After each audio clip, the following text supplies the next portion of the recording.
Good morning, everyone, and welcome to the 2025 Annual General Meeting of PYC Therapeutics Limited. My name is Rohan Hockings, and I will be chairing today's meeting on behalf of the Chairman, Mr. Alan Tribe, who is an apology for the meeting. I'd like to introduce you to my fellow board members. Here with me in the room, I have Professor Ian Constable and Mr. Kevin Hart, our Company Secretary. I'll deviate from the script momentarily. Sorry, that's just quite loud, that microphone. Just take a step back, just to acknowledge the contribution of Mr. Alan Tribe to the company and to thank him for his efforts over the course of the past 7 or 8 years. When Alan and I set about turning this company around from a cold start back in 2018, Alan was the only one who really had the vision for what PYC could become in that time and the commitment to see that through. We'll talk at the end of today's meeting about the proximity to human efficacy readouts for 4 first-in-class drugs with disease-modifying potential over the course of the next 24 months, and we would not be in a position to have that opportunity today in the absence of Alan's commitment and contribution to PYC. So on behalf of the board and all of the staff, I'd like to acknowledge and to thank Mr. Tribe for his contribution. I'd also like to welcome our 2 new directors to PYC. Firstly, Professor Ian Constable.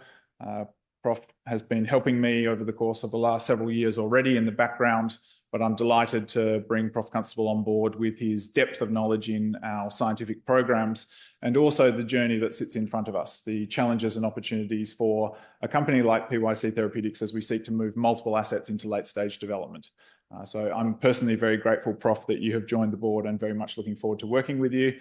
And although not officially part of today's meeting, Mr. Peter Coleman as our incoming chair from outside of the industry, but with a very deep corporate and commercial capability that is going to be very helpful for the company, particularly in the domains of at-scale M&A and overseas listings as we pass through those human efficacy readouts and the associated commercial optionality that those afford for the company. So also very much looking forward to working with you going forward, Peter, and welcome to both of you to the board of PYC.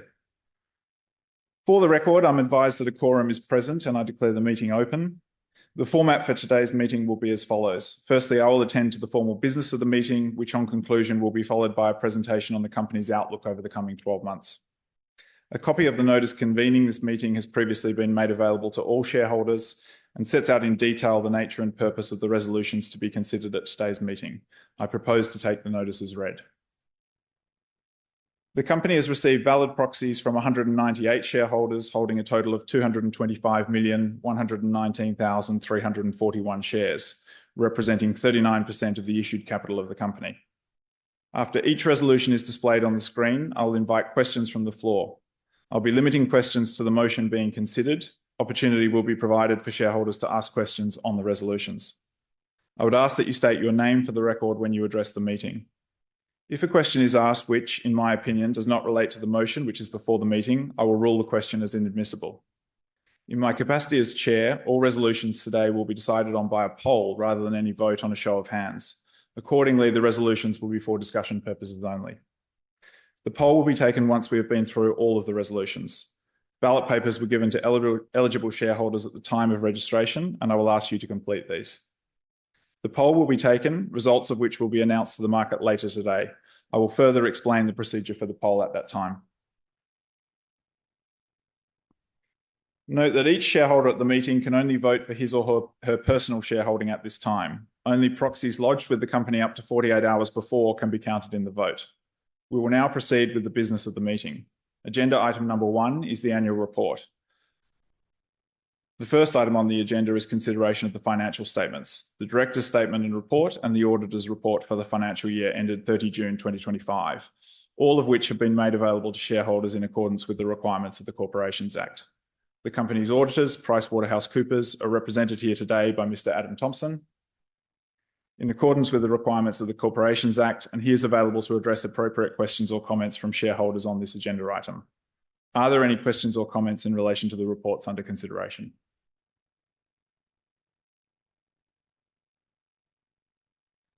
There is no requirement for a vote on this item, so we shall proceed with the second item of business. Agenda item number 2 is resolution number 1, the remuneration report. The next item relates to adopting the REM report, further details including key management personnel, which includes directors, voting prohibitions, and the voting of undirected proxies are included in the notice of annual general meeting dated 17 October 2025. The remuneration report is set out in the annual report. In accordance with legislation, the vote on the resolution is advisory only and does not bind the directors of the company. However, the board will take the outcome of the vote into consideration when reviewing remuneration practices and policies of the company. I now refer shareholders to the screen.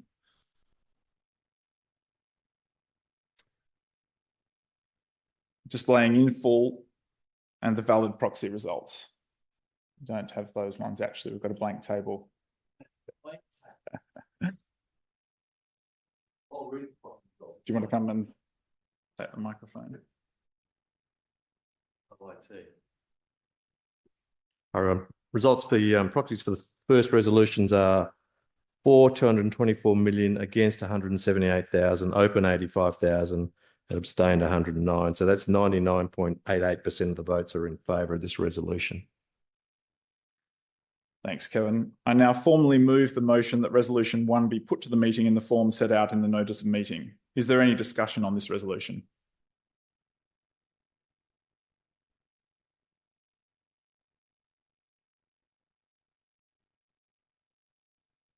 Resolution 2 relates to the re-election of Mr. Alan Tribe. As announced to the market on 13 November, Mr. Tribe will be stepping down from the board at the conclusion of this meeting and will not be seeking re-election. Accordingly, the resolution has been withdrawn and any votes cast on Resolution 2 will be disregarded. Resolution 3 relates to the re-election of Professor Ian Constable. I now refer shareholders to the screen. Kevin, you might have to jump up again. Okay, shares in favour 224 million, shares against 372,000, open 94,000, abstain 34,000. That's proxies 99.79% in favour of the resolution. Thank you. I now formally move the motion that Resolution 3 be put to the meeting in the form set out in the notice of meeting. Is there any discussion on this resolution? It's now time to take polls for Resolutions 1 to 3, and a representative from Automic Share Registry, Eric Mervyn, will act as returning officer. Recent changes to the Corporations Act have changed the law in relation to the obligations of proxies to vote where a poll is called on any resolution. If the proxy is the chair of the meeting at which the resolution is voted on, the proxy must vote on a poll and must vote as directed. If the proxy is not the chair of the meeting, the proxy need not vote on the poll, but if the proxy does so, the proxy must vote as directed. If you're a proxy holder with open votes, you may vote as you wish. You have been handed a ballot paper for the poll on registration this morning. The resolutions upon which the poll is being taken is to be set out on the ballot paper by you, that is, Resolutions 1 to 3. You should record your vote by placing a cross in either the for or against square on the paper. You should also print on the ballot paper your name, if you are a shareholder, or the name of the shareholder whose proxy, representative, or attorney you are. If you hold multiple proxies, please state this and we will complete the information from the proxies.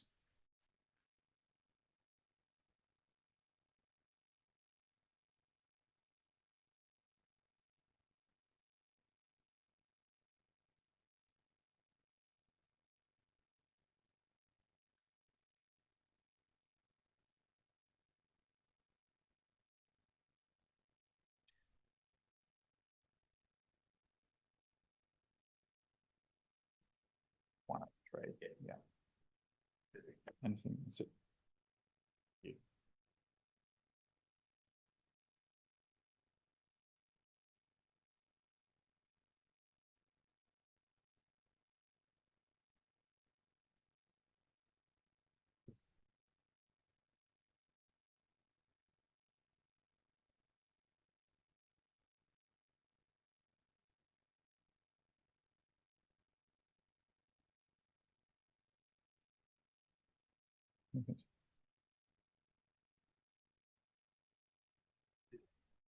Thanks.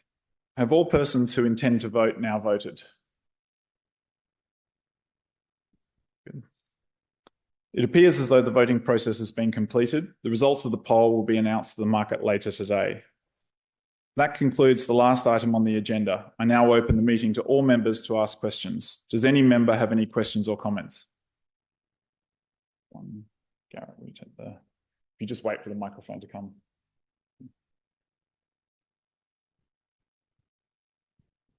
Yeah, good morning, Greg Wall.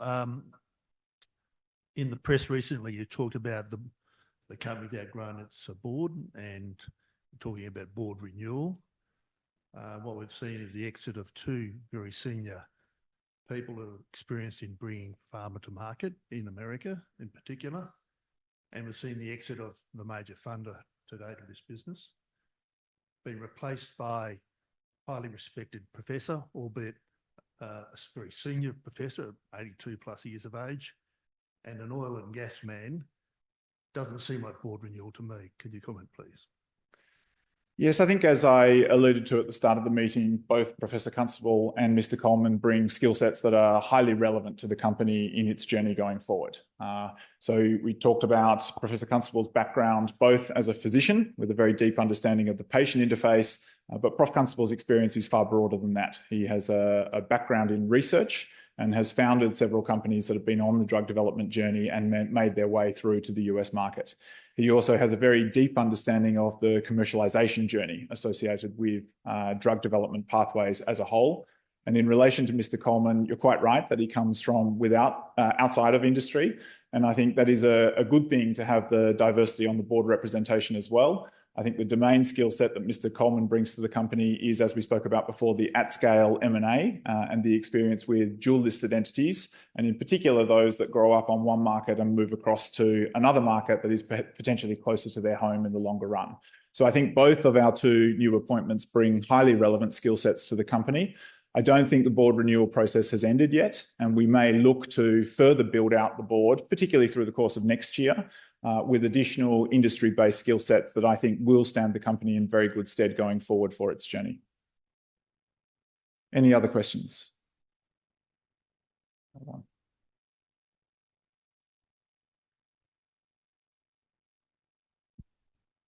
Stephen Loxley. How does the board handle Mr. Tribe's non-insignificant holding in the company now, given that he has left under those circumstances, when, he holds 33% of the shares?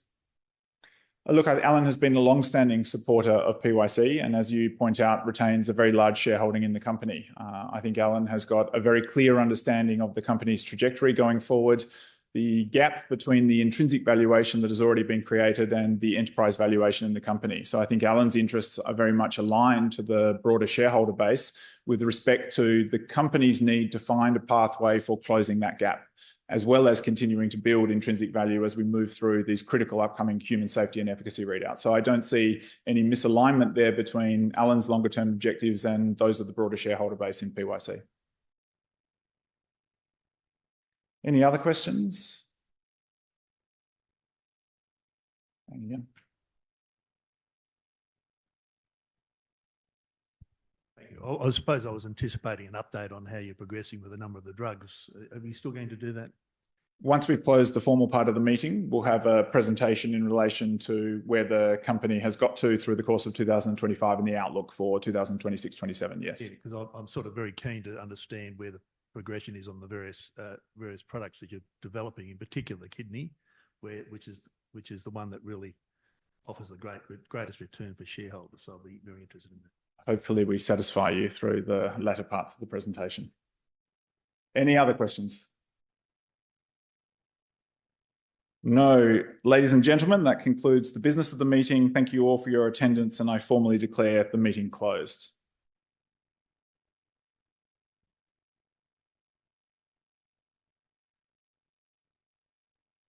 Okay, on to the informal part of the meeting and the presentation of progress on the scientific programs and the company's outlook. I'm going to keep the presentation relatively brief today. We will endeavour to give you a holistic update in relation to each one of the 4 programs and specifically what 2026 holds for the company in relation to each of those programs going forward.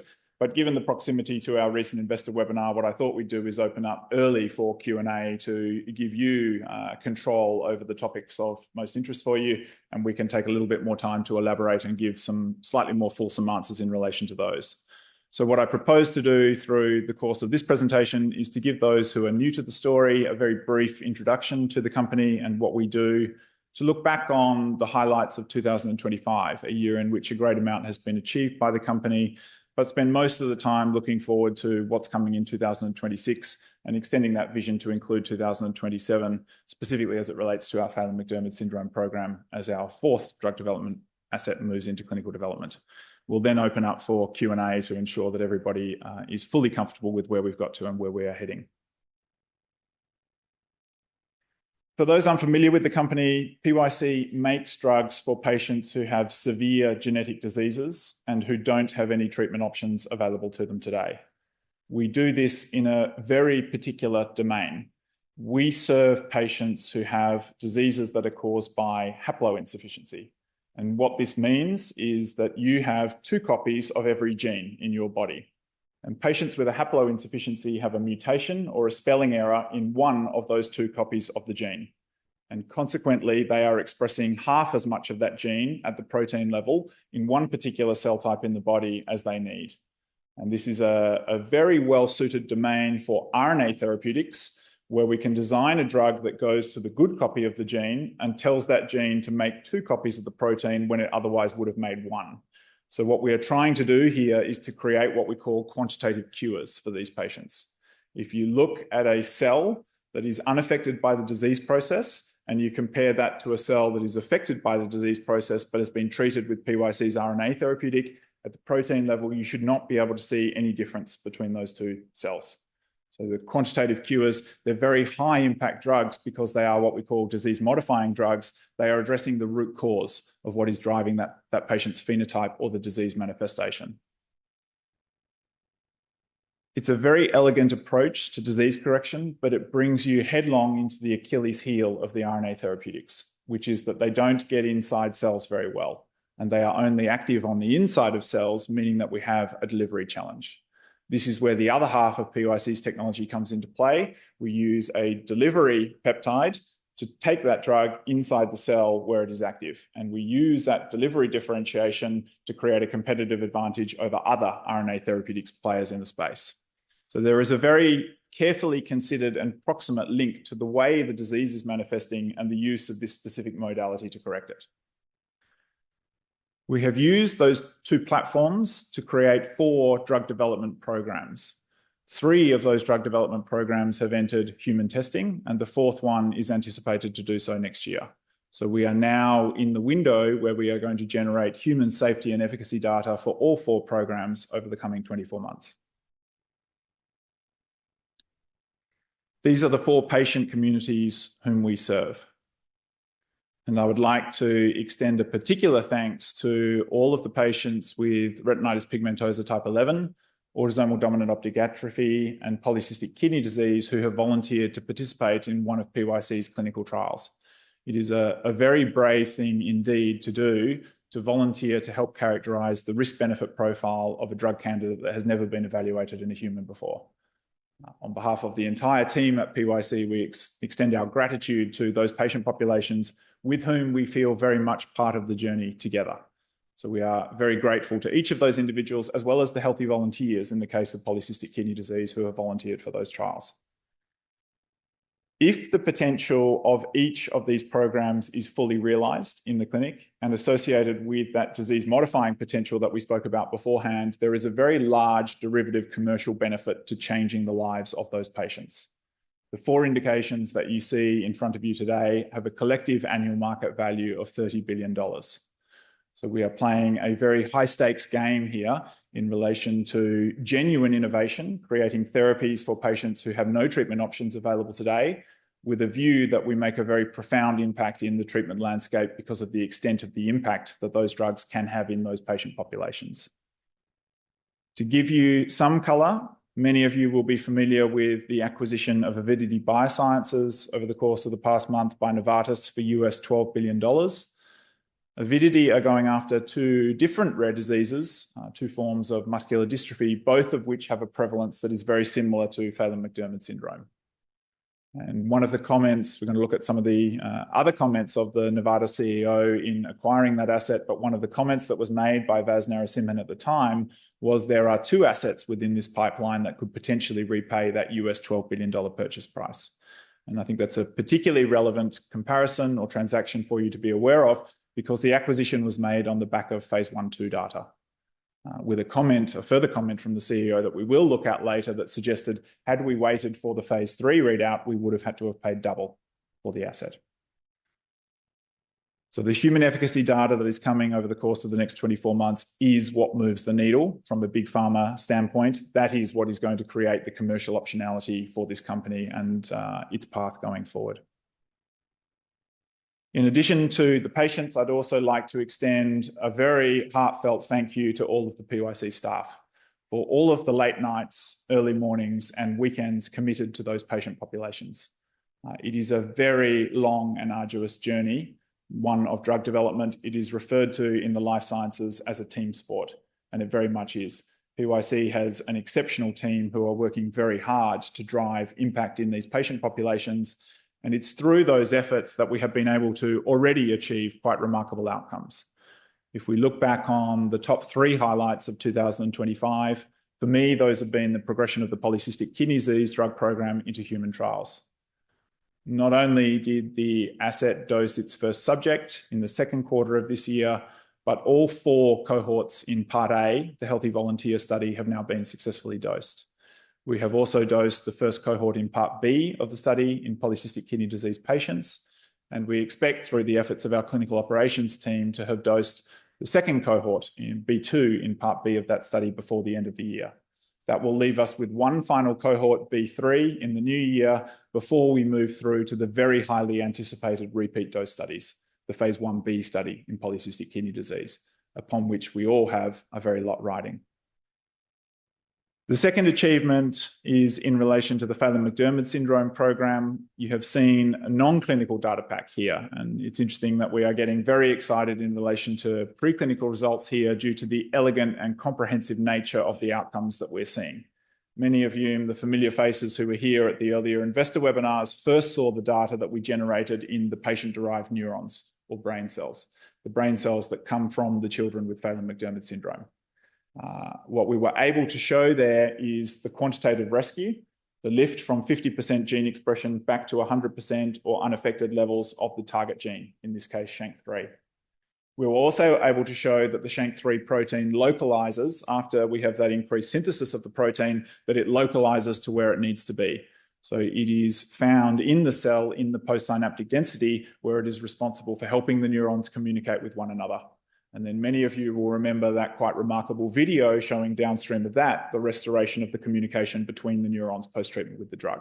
So on the patient-derived model side, we have some very elegant data. More recently, you've seen how that applies at the level of zooming out to the whole organism in the non-human primate studies.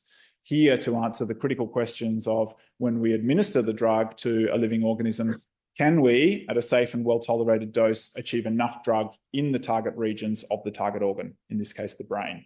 And you've seen those very nice results that have been generated there. Not only that, but we got very fortunate and the non-human primate was able to show us an efficacy signal. So we see target gene or SHANK3 movement in the key regions of the brain that we are then able to link across to the extent of the upregulation in the patient-derived models and the rescue of the phenotype. So we have a very, very high degree of conviction now as we move that drug into clinical development that we're going to see the full potential of upregulating wild-type SHANK3 protein in children with Phelan-McDermid syndrome. And that is something very much to look forward to as that asset moves into clinical development next year and we see the early safety and exploratory efficacy outcomes in 2027. The third achievement of this year has been the establishment of the clinical proof of concept data in retinitis pigmentosa type 11. And you have seen this presented very recently at the RANZCO presentation. You're starting to see the longer term follow-up of those patients who've been enrolled in not just the single ascending dose study and the open label extension of that, but also the multiple ascending dose study. We have now progressed those patients through to an open label extension of the multiple dose study, and we'll be seeing the longer term 12-month plus follow-up in relation to those patients through the course of next year, as well as crossing them over to treat the fellow eye once we have that 12-month safety package in the initially treated eye. So extraordinary things by an extraordinary team of people. I do want to call out a couple of the key individuals. Paula, I think your efforts and those of the team, not just in getting the PKD program to where it is today, but all of the thinking in relation to where that program is going. Have been quite extraordinary. I think it's not well understood what the implications of a high velocity clinical development pathway are. We have a very narrow window of time within which to optimize our dose and dose interval for the repeat dose studies, and we need to start preparing very early for the new drug application submission. There is a lot of work that goes into a comprehensive NDA pack that when you have a limited time in clinical development, for very good reason, at the extent of the unmet need, there are multiple parallel bodies of work that need to be synthesized, and it's quite a sophisticated undertaking. I think the team have done an extraordinary job in that indication. I think Janya Graynock and the PMS team, the generation of that data pack and the excitement that they have been able to generate amongst the key opinion leaders, the pediatric neurologists who really lead the thinking in Phelan-McDermid syndrome, to get them on board and excited about running this clinical trial, particularly because that team have moved further downstream in the drug development journey than they are typically used to. That is a really exciting asset, and as you, I think, are getting the sense, we're very much looking forward to seeing what that can do in clinical development next year.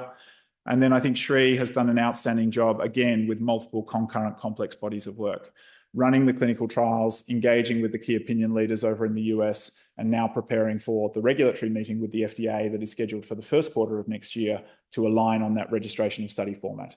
What is it going to take to get that drug across the finish line and create the first treatment for these patients with this blinding eye disease of childhood? I mentioned before some of the commentary in relation to the acquisition of Avidity Biosciences by Novartis, and these were the two sentences that really stuck out to me. I think there is a perception amongst the ASX life sciences community in particular that you can sit back and wait for phase 3 outcomes. And I'm here to tell you today that that is very much not the case.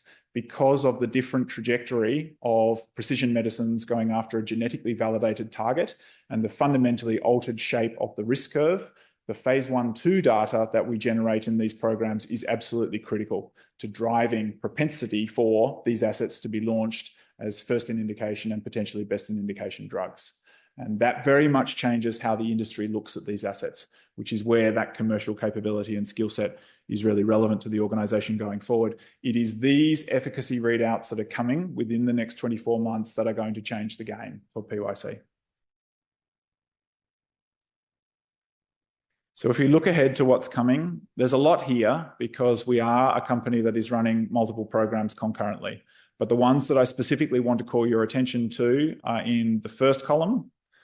In the polycystic kidney disease program, the efficacy data in the second half of next year, 3 to 6 months worth of drug exposure in the kidney in patients. And as that leads through into the first half of 2027, it's really that window, the 3-month data plus, that is going to be critical in understanding the propensity for that rapid transition into the registrational study. And if we zoom out for a moment and we think about what's the broad objective here, you guys know that there are 2 studies that are required to see an approval in polycystic kidney disease. There is the currently ongoing combined phase 1A, 1B study, and then there is a single registrational trial, 12-month primary endpoint trial, that is directed towards the volume of the kidney. That's the primary endpoint, an accelerated approval pathway. Those patients are then followed for another 12 months to look at what we're ultimately interested in, which is the function of the kidney, the estimated glomerular filtration rate. But that's what we mean by a high velocity or rapid clinical development pathway. What we're looking to do in that 1B study is to show in a smaller number of patients, probably 30 to 40 patients, what we expect to see in the registrational trial that sits thereafter in approximately 200 patients directed towards the NDA. The same endpoint and the same outcomes. So it's the volume of the kidneys in the first instance and then downstream to the function of those kidneys that you're going to be looking at next year. And this is really going to captivate the interest of the pharmaceutical industry as a whole. Polycystic kidney disease is a very, very important indication. The next one that we are extremely excited about, as I spoke about before, is the exploratory efficacy data that's not coming in 2026. You'll see an IND in the second half of next year to transition to first in human studies, but it will be the 2027 data in the Phelan-McDermid syndrome patients where we see the full potential of a disease-modifying drug at the RNA level in that patient population. So some very exciting material coming there. In Q1 of next year, we will have the meeting with the FDA where we align on that registrational pathway that we spoke about in RP type 11. You will continue to see data generated in that multiple dose study, the extension study, that will be running ultimately parallel with the masked registrational trial. So you'll be looking at the phase 1/2 study to try and glean what is going on in the masked registrational study so that we know when to unmask that study and submit the new drug application. We can go into that in a bit more detail in the Q&A if you'd like to. And then finally, in autosomal dominant optic atrophy, we basically need to get this program to where the RP11 program is today. We want to see the impact on the vision of those patients, bearing in mind that it's a very slowly progressive disease with about 12 months or more drug exposure in the retina. So we have now dosed our first patient in the multiple ascending dose study. So you need to wait until very late next year or the early parts of 2027 to see the meaningful efficacy data in that context, bearing in mind that that's also an open label study. And as you've seen already, a very clean safety tolerability profile and some encouraging early efficacy outcomes in that patient population. So with that, I'm going to stop and hand over the floor to you. Did we fulfill your expectations in relation to the update on the program? And are there any questions in relation to where the organisation is heading?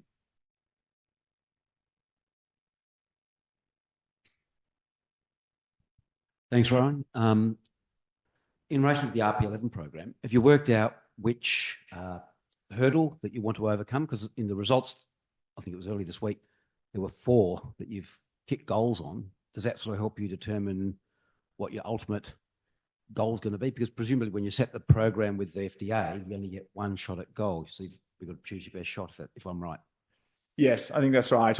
Maybe in relation, there might be one minor qualification to the last part of the statement. There potentially is some flexibility in relation to nomination of more than one endpoint on which the FDA will have an interest on the back of the extent of the unmet need in this patient population. And certainly the conversations that we've had with the regulator to date are about a look at the totality of the data.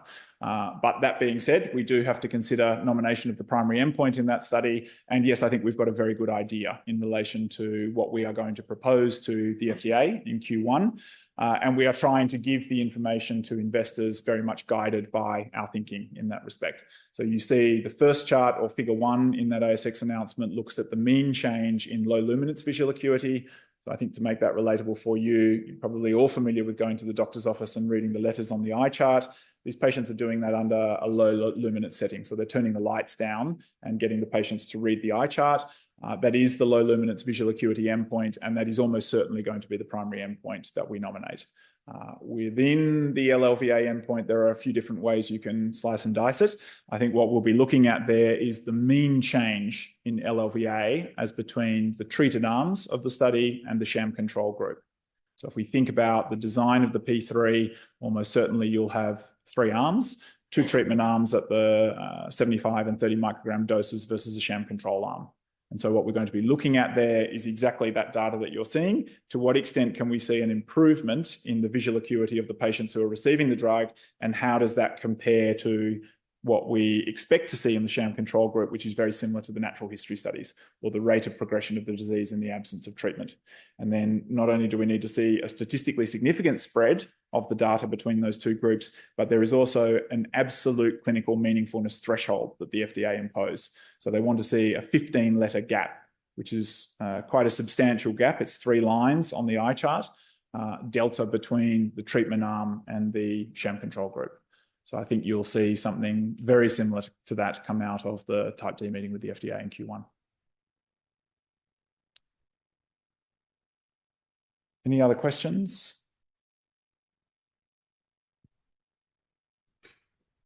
Thank you. On previous occasions, you made mention of a therapy for glaucoma. Yes, you want an update in relation to it? Yeah, so the commentary in relation to the potential for creating a drug for glaucoma patients is in repurposing the ADOA program, PYC 001. And the rationale here is, although glaucoma is not a single gene disease, so it's not the domain in which PYC specialises, there is a substantial advantage once you have established safety tolerability profile in a patient population in a phase 1 study of using drugs that have already established that safety profile in other indications. You can go directly into a phase 2 study here to look at the efficacy profile of the drug. So the concept that we were floating around was the idea of using the ADOA drug in the context of glaucoma to see whether the enhancement of OPA1, the target gene, or increasing the expression of the OPA1 protein could actually help preserve the retinal ganglion cells in patients with glaucoma, the cells that are dying, that are compromising the vision of those patients. And this is based on data from animal models suggesting that if you increase OPA1 expression, you can actually help those retinal ganglion cells survive. So we have an ongoing body of work. Effectively, the bar for us is to build out internal conviction that we can see meaningful rescue of a sufficient number of retinal ganglion cells in an appropriate model of glaucoma preclinically.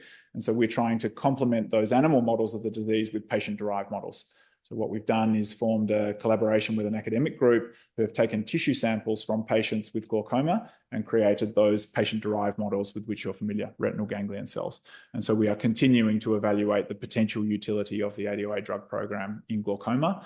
I think for us as an organisation, we're very much focused on, in the first instance, the delivery of those 4 efficacy outcomes in the single gene diseases because of the much higher propensity for success in the genetically validated targets. In glaucoma, we're still very interested and pursuing that body of work, but you must remember it's a more complex disease process. There are multiple things going on concurrently. And so the big question is, do we have the conviction that increasing the OPA1 expression is sufficient to meaningfully change the course of disease in those patients? We'll continue to update you as that data comes to hand.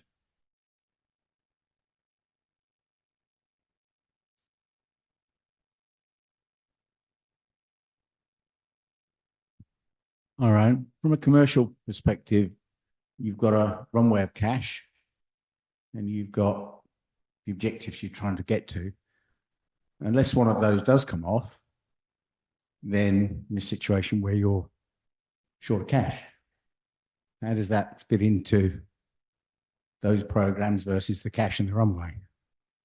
I think firstly, that's the paradigm for all drug development companies that they're facing. I think one thing that is nice about PYC is we're a multi-asset company and we have uncorrelated risk within the pipeline. So you've got in there 3 different target organs that we're going after, 2 delivery technologies, 4 unique oligos, 2 unique chemistries. So you get a lot of downside protection from a portfolio theory event.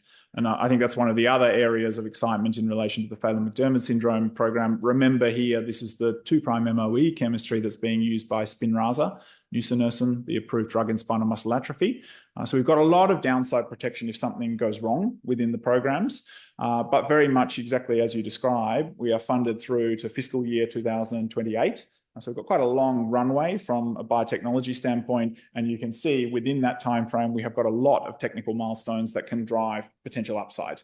So we're very much looking at the same paradigm as you, but perhaps with a different lens, looking at what can we achieve from a technical validation standpoint that's going to drive further increases in the valuation of what we're doing before we would look to extend the runway. And as I spoke about before, you get into the realm of commercial optionality very, very quickly as you're moving through the generation of human efficacy data. So we know the transactional window for these assets has been delayed in ophthalmology because it's a relatively niche area and these are smaller indications. So it's not a therapeutic area of primary interest to big pharmaceutical companies. But when you get into late stage development, when you've got compelling human safety and a good grip on the human efficacy data, that's going to open the window. And talking to the transactional bankers, it's very clear that post the Type D meeting with the FDA, you are now in the window where you have the potential to out-license those assets. We've, I think, been very clear that that's our preferred pathway going forward. But I think it's also really important to know that we need to have the wherewithal and the capability to develop these assets ourselves. It's the P3 trial that we spoke about beforehand is very manageable in RP type 11 for a small company like ours. Even the commercial launch is very manageable for a small company like ours. So we have the flexibility there. And I think what you'll find is as we're generating data in the polycystic kidney disease program, you're starting to get yourself into the realm of transactions very much like the Novartis acquisition of Avidity Biosciences. If you think through the relative prevalence of the indications that I alluded to in the earlier page, polycystic kidney disease is 5 times the size of those 2 muscular dystrophies combined. So very, very important indication from an unmet need standpoint. And I think if you're seeing in that multiple dose study, a good indication that we are going to reproduce the registrational outcomes in the P3 sitting behind it, we're going to see a fundamentally different company to what you're looking at today. So you're right. But I think the downside protection is there, and we're very much looking at the upside opportunity of delivering these technical milestones over the existing funding runway.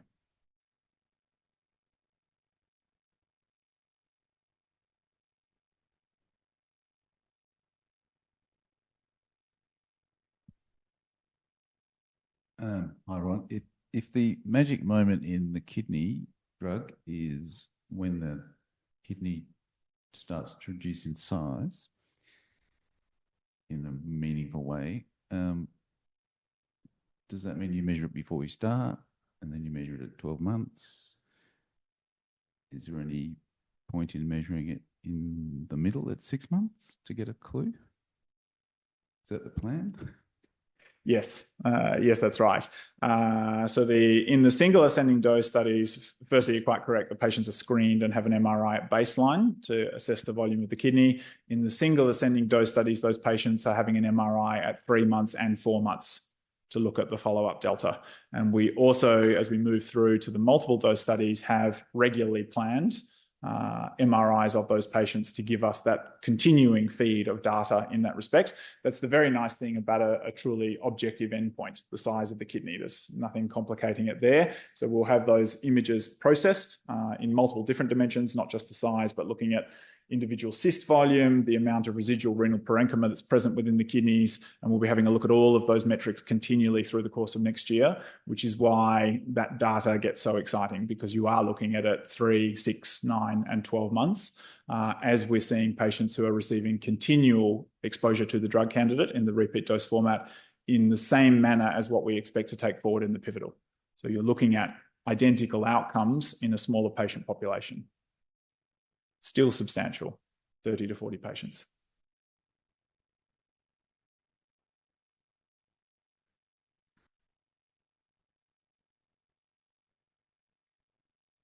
Did you have any online? Online. I think 2 of them you've already addressed. Effectively, they're about the potential for accelerated approval across the different programs. So I think you've already talked about the trial design for RP11 and the pathway for PKD. There's a third question, which is any positive leads from the AI program into future drugs or diseases?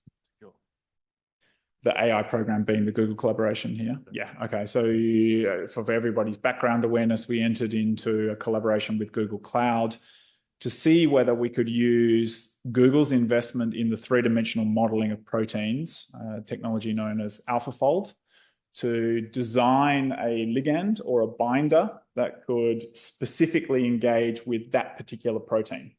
And the idea here is that you're trying to concentrate, it's the drug delivery challenge, you're trying to concentrate your drug in a particular cell type that is expressing that protein.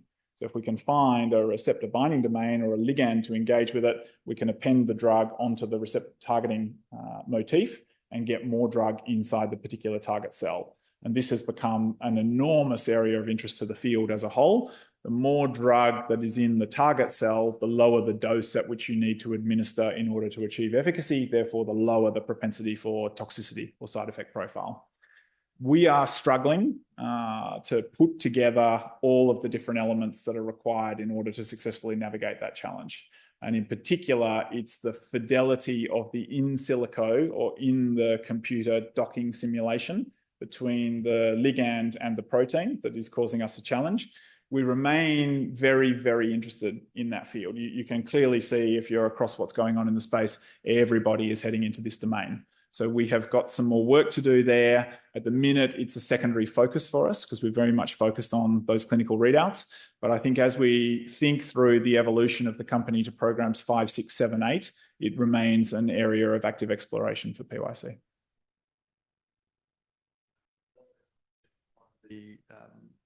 On the potential deal parameters for the RP11 drug in 2026?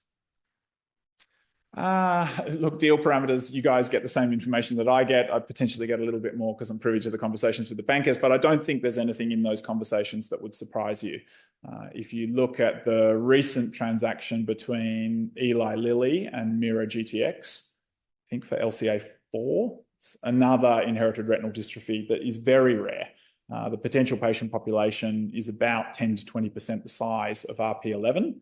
They got $75 million upfront. I believe it was $300 to $400 million in milestones, and they'll retain a royalty that's typically in the low teens, tiered royalties between 10 and 20%. I think that, I mean, if you scale for the prevalence, possibly in a non-linear format. That's around the ballpark that you'd be looking at based on the peer transactions, somewhere in that $100 to $200 million upfront, $300 to $500 million in milestones, and a 10 to 15% royalty would be what we would consider to be the peer transactional value in that context. Now, it always depends because there are factors that influence higher quality terms. Obviously, the later stage we move, the greater the terms that we would expect in relation to the licensing of that asset.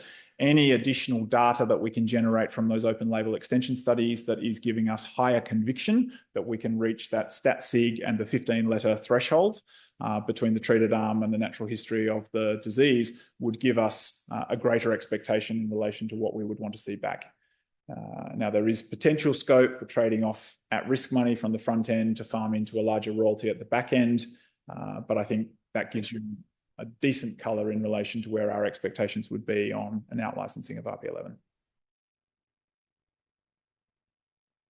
The last question that we have here is, I think, seeking some assurance about the tenure of Rohan Hockings into the future.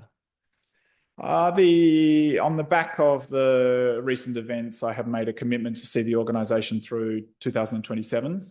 And in relation to the human efficacy data that we have on the screen, I'm very, very excited about the potential for patient impact here and would love to be a part of the journey as we see those results come to hand. I think what goes beyond that is going to be dictated by what we as an organisation look like on the back end of that process. So no reason why I would want to step out at that point, but I think shareholders do need to understand the magnitude of change that is going to come for PYC over the course of the next 24 months in the event that we're successful. And we have an enormous amount as we sit down as a new board to grapple with in relation to the longer term future of our organisation. So very much dedicated to PYC, to its staff, very enthused about the potential for patient impact. We are at the critical juncture in relation to realisation of the outcomes that are going to move the needle, and I am super excited to work with our new board and chart that course together. Any other questions? No, I don't think so. Look, I think the synthesis is very positive for PYC. We've been through a tumultuous window. I think we've largely put that behind us and are very much focused on the future now. In relation to each of the 4 drug development programs, we are in one of those unique windows where they are all going well together. Drug development is usually a process of problem solving. And touch wood, we happen to be at a juncture where all of the programs are showing an enormous amount of propensity concurrently. And I'm not sure that any of us thought that all 4 of them would be looking like they are progressing into late stage studies without a hiccup or a drama. Now, I'm sure there will be twists and turns to come, but as we stand here today, I think the excitement amongst the team in relation to those who are driving forward all 4 of the assets in the pipeline is stronger today than it's ever been. So what we now need to do is, to the point before, we need to find a way of having the value recognised within those assets and evolve our organisational future on the back of the certainty that that will afford us into where are we going in the longer term. And I think we have a lot of thinking to do there, but it's all exciting.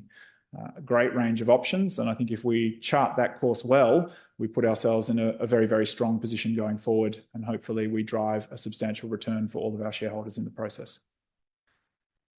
2 more? 2 more that just popped through, yeah. And then maybe we'll call it at that. Okay. So one is asking about your shareholding in PYC, and then the other is asking if there's a chance that the FDA might agree to 10 letters instead of 15. In relation to my shareholding in PYC, it's a matter of public record that I don't have one today. I'd very much like to acquire one. I'll be working with Peter as he comes on board to find a window in which I'm not in blackout so that I can go into market and buy some. So very keen to be part of the journey in that respect, and also with Peter to incentivise the broader staff base from an employee share option plan. We have a huge body of work in front of us, and I think it's entirely appropriate that our staff are rewarded for the outcomes that we are looking to generate here. So that's the first one. In relation to the second and the propensity for the regulator to lower the bar. Look, it's a matter for the regulator primarily. Talking to the IRD specialist, I think there is a clear recognition that a 15-letter improvement, in the words of one of the IRD physicians, requires a monster of a drug to get there. So it is a very high bar on visual acuity, and we see very few drugs realizing that outcome. So we will engage with the FDA in a conversation in relation to what else might we be able to look at in relation to, and we touched on it before, the other ways that we can use both the LLVA endpoint, looking at the proportion of patients who are achieving that outcome, so focus on the best responders rather than the median responders, and also to look at exactly what the FDA described they will look at with respect to the totality of the data. So in particular, and this is why we continue to list microperimetry, the assessment of the retinal sensitivity to light. If we see directional alignment of all of the endpoints, which we have done in the phase 1/2 study to date, is that sufficient in the context of an unmet need to warrant the approval of the drug, even in the context of a requirement to conduct a real world evidence or a phase 4 post-marketing study in that context? So it's an area of active exploration, but I'm cognizant of the fact that the regulator's opinion in this regard carries a lot more weight than mine. So we'll have to wait and see what the outcome of the Type D meeting is. I think the general sentiment within the FDA is favourable, as everybody is aware. There is a push for genetic medicines where we have a very strong mechanistic understanding of what's driving the disease and how a disease-modifying drug is addressing the root cause of it, to contemplate alternative pathways for approval. And we're seeing that evolve in real time in the FDA. We'll continue to work with the FDA through the various designations that we've achieved there, Fast Track designation, Rare Pediatric Disease and Orphan Drug designation, hopefully in the future, Breakthrough Therapy designation as well, to have a conversation in relation to what is required to get this drug to patients with RP11. But I can't give a more concrete answer than that, I'm afraid. One final opportunity for those in the room. Otherwise, we'll consider you all fully abreast of progress in each of the 4 programs. No? Well, thank you very much for your ongoing support of the organisation. I do think the team have worked exceptionally hard to put you in a position where you are going to see the outcomes in patients over the course of the next 24 months. We are quite a unique beast in the sense that you have 4 programs that are going to do that concurrently. So it's an incredibly exciting time for us and for the patient communities whom we serve. We are very grateful for the support of all of the clinical staff, but particularly the clinicians who are seeing these patients, who I think have understood why these drugs offer something to these patients that no other drugs do. And the momentum that we have been able to build on the back of that has then rolled through to very efficient execution of the clinical trials. That puts us in a position where we are extremely proximate to seeing the currency of the realm, human safety and human efficacy data. And if we start to see compelling data in that regard, I think we're going to be in a good position. Has been complicated by the variability of the endpoint assessment and the very slowly progressive nature of these blinding eye diseases, which is a good thing for patients. So that makes our life a little bit harder. It will become more black and white as we move through to polycystic kidney disease because of the objectivity of those endpoints that we've spoken about. And in particular in Phelan-McDermid syndrome, language and cognition improvements. If we see similar outcomes to what we've seen with the other RNA drugs for neurodevelopmental disorders, it's going to be a very, very exciting time. Thank you all, and we look forward to updating you on the journey through 2026.